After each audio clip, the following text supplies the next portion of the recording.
So definitely, so all of my tips, I guess this is gonna cover basically, keeping organized and building mega factories, scaling large, how to transport items across the map, sort of all these things, basically, kind of how to plan your mega factory, and my top best tips for it. So, basically what I'll say in this is I'm gonna really try to keep this like as uh simple as possible, but I really do struggle with this, so just bear with me here. Definitely the first one is foundations, man. Build everything on foundations, and build all your foundations originating from one. So our one foundation, like our first miner is down there. Our first foundation must be like one of these that we placed up here, right? And all of our foundations across the whole entire map, across everything, all together is all attached. Like they're all attached to the same grid, just one grid. Now my grid kind of sucks. It's sort of like facing off the compass. If you're really paying attention when you start your grid, try to line it up north and south, it just makes for a nicer build, I guess. You'll have like cardinal compass directions right there. So that's definitely like the biggest rule. And for your first foundation, really try to place it up high so you can keep your factories as flat as possible. So for my factories themselves, I like to just use a really simple manifold system. A manifold's a funny sounding word, but basically all it means is just one main belt feeds everything. So we have one big main belt that brings the resource in, and we just throw it through splitter after splitter, machine after machine, until they're all full. Don't really perform any calculations for this. We just shove stuff in there until it's full, and build more belts until we can supply enough. Brute force strat. And you just keep pushing the manifold through and through. On the other side, all of the crafted resources are collected onto one belt and then distributed to the next machine that crafts the next item, and so on and so on and so forth. You run into some problems with this type of a design, especially when you don't have access to the Mark V belt speed. You'll run out of belt speed, so you need to do some creative overflow stuff. That's kind of a little more complicated than I wanted to get into, though. For your factory floors, like how big of a space do you need for your factory? Unless you plan things out really well, it's kind of hard to tell. So my idea was to just leave myself a virtually unlimited amount of space to scale with. So we've scaled this factory side to side like we do with all of our factories, and it's worked out quite well for us. You can see we nipped the belts under the road, and this is more of the same over here. And we ran out of room in there, so we just kept on going along. We saved ourselves a ton of space for this. So this factory just scales forever and ever all the way out there, and we can just build like right out all the way to the edge of the map. I also plan to stack these factories up on top of each other vertically. So that's the basic principle that runs all the factories. They all scale the same. So in this here, our main setup, we ended up doing quite a few different things all together. My reasoning behind this was that we had all of the materials nearby. Obviously, we've got the three big main first resources: iron, copper, limestone. So we're doing everything up to mod frames. Here, we've got everything up to motors over there. We do bring in steel from the coal that is nearby. And we do bring in plastic from our train network. So that brings us kind of to the next thing, which is transporting. We have a few different little factories in this one big factory. We transport most items, all items within this area, All items are transported on belts. And all the belts pretty much go through this main bus. It's about 3 wide and 3 tall. That's sort of its minimum specs. It gets taller as needed. It runs through the whole factory, takes everything to where it needs to go, including our storage. I've done separate videos on storage that I'll leave for you guys to watch there. So this is what takes everything all along. So basically, you get to that point where you need things like coal. Coal we have probably less than a kilometer away. Just right on over there from our main setup. This is basically the first spot we needed coal was for stators, right? Okay, it's only like 600 meters away.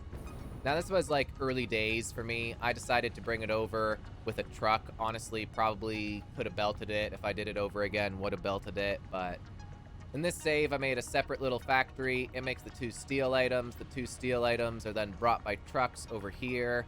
Since it's only 600 meters, really short truck route so far, hasn't been a problem for me. That's just how we've sorted it out. In this save game, I was really determined to use trucks. So I attached all of our factories together using this big, massive, ginormous highway. I'm sure if you're familiar with my videos, you are familiar with this highway as well. And, yeah, that's pretty much how all the trucks, the train tracks, the hypertubes, they all follow along it. It's kind of like a system I tried to design to keep things organized. This is the kind of thought you want to put in to your designs, you know, if you're trying to make an organized mega base and Satisfactory. Just trying to keep myself on track here. Basically, you're gonna get to that point. You could get lucky with coal. It could be really close. Could be further away. You're gonna have to decide how you transport it. But most likely, now again, this could change depending on where you are on the map. But you're gonna probably have to track a good long distance for oil. That's probably gonna be the first thing that's really out of the way for you. So that's where you're gonna have to decide. Do you want to do your long-range transport using the trucks, trains, or do you want to stick to pipes and belts? So for me personally, I was like, heckin' yeah, trucks and trains. So I kept that one foundation and just kept building it out and out and out to everywhere we needed to go. And then I built the trucks and trains to support it all. So just as we poke through the clouds here, I'm hoping you'll get a little view. So yeah, there's the main factory. We sort of got the cadmium factory in between, the coal power there. And then this brings us to where we're doing our plastic, our rubber, our first oil stuff that we ever made. This is it. Now this represents like another factory. So I wasn't ever planning to use belts or pipes to transport this stuff. So since this was all made originally before I unlocked trains, it was all handled by trucks. However, since we've hit such a demand to where trucks won't keep up with it anymore, I've augmented the factory with trains as well that pick up the rubber and plastic and deliver it on to where we need. So we have this whole train system ready and built to transport resources across the map. I do have videos on that, same with the truck system. But that's our inter-factory transport. We made the oil here simply because this is where the oil is. Liquids are hard to transport, so we don't transport liquids. Literally, no liquids are transported more than like a kilometer or 2 away from their source. We just build our factories on top of where we extract our liquids. This is basically true for water, oil, and I think that's pretty much it. So we bring the solid materials where we need them. Now, as it turns out, for rubber and plastic, you don't really need to bring any materials in. You just have that petroleum coke that we bring out to burn in our coal factories. So, yeah, that's basically how you do it. We got our oil power over by the oil that's on the shoreline this way. We just make that all there. But yeah, that's basically what it comes down to for my biggest tips in building your large factory is just making plans like that, have an idea of how you want to do things, make your factory footprints really simple. Again, the whole manifold idea. It's how I do everything, guys, and it's just like the simplest thing ever, you know? You just take that one pipe full of oil, whatever's needed goes there, the rest continues on, and you just split it every machine, adding more oil in once it's run out, and it actually, the manifold works beautifully for pipes, even better than conveyor belts, if you ask me. And, yeah, as long as you have designated locations for everything, and you've got a sort of a blueprint for how you're going to transport it all to and fro, it should just, you know, unfold in your hands. Maybe if I can leave you guys with one last thing, it might just be the aluminum factory. So it's probably our most major setup outside of our main base. And that's kind of a thing to even think about too, right? I've done like a couple of like large main bases, and then some very small oil factories and mining outposts to bring ore and stuff into these big massive factories. But you could go into many more smaller, more specialized factories that transport more between each other. I guess I kind of ended up doing the design that I did with the big mega factories is because, like, the more you transport between factories, especially not on belts, it really makes things complicated and confusing. So since we have just, like, you know, 2 or 3 big main factories that we're delivering stuff to, it kind of makes that whole logistical transport thing a bit simpler than it would be otherwise, potentially. So, it's, a little bit of this, a little bit of that, but I'll give you a look on, the aluminum factory, because I think it's actually a good example of keeping organized in the late game, which I find to be, a challenge all on its own.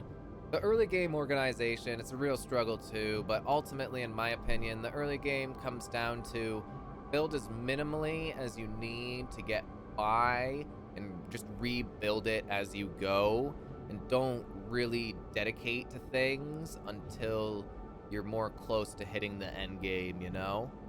Or if you at least have your end game plan. So this is our aluminum setup, probably our second biggest factory outside of our main. This is a testament to our rail system here. We basically got 7 rail stations. They drop off everything we need to go from raw resources, bauxite, quartz, all the way up to radio control units and turbo motors. So basically, as we go down, we develop a main bus that is taking all of the resources off of all of the trains and bringing them into the factory. So you can see we have approximately 7 lanes here being fed by approximately 7 belts. It's going across a big, thick bus. The bus is mostly fed from this end, but is also a little bit fed from the other end. As on the other end, we have our ocean front. That's where all the water comes in for this. So we stay organized here by, again, just using the idea of having the main bus in the center, and then the manifold feeding between each set of machines. So if we look at the first set of machines, we just have this raw resource, the bauxite. Half of the reason for the location, other half of the reason for the location is the water. We have that coming in on a manifold, main source, machine to machine to machine. Same thing with the water, pulling it in from the ocean, and it goes into machine after machine. And all of this gets gathered together, combined and passed on. Things get offloaded from the bus and then loaded back onto the bus. And this whole system just keeps working all the way down. Really neat find on the check valves here too. I did make a separate tutorial video on that one.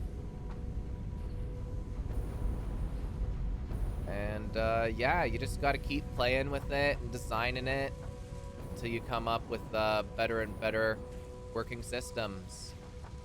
And once you get your design real down pat, you'll be amazed at what you can do, you know, in small spaces. Because look at that, man. We started with all those raw resources back there. Now here we are at the end of the line, firing out the most complex items in the game. Turbo motors.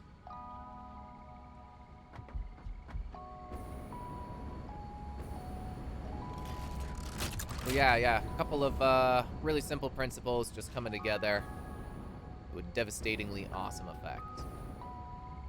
Yeah, the bus is a little bit of a funny thing, too. Again, pipes are so easy. I don't even, like, worry about pipes. Definitely always recommend building your pipes in vertical mode. Whenever you go to build something like hyper tubes or water pipes, you'll get that current build mode, and if you press R, you can switch between different types. Vertical, default, and conveyor, noodle, in some cases. Definitely recommend noodle for hypertubes and vertical for pipes. It allows you to place some really, really, really nice vertical pipes. Just a little for instance down here. If I could real quick.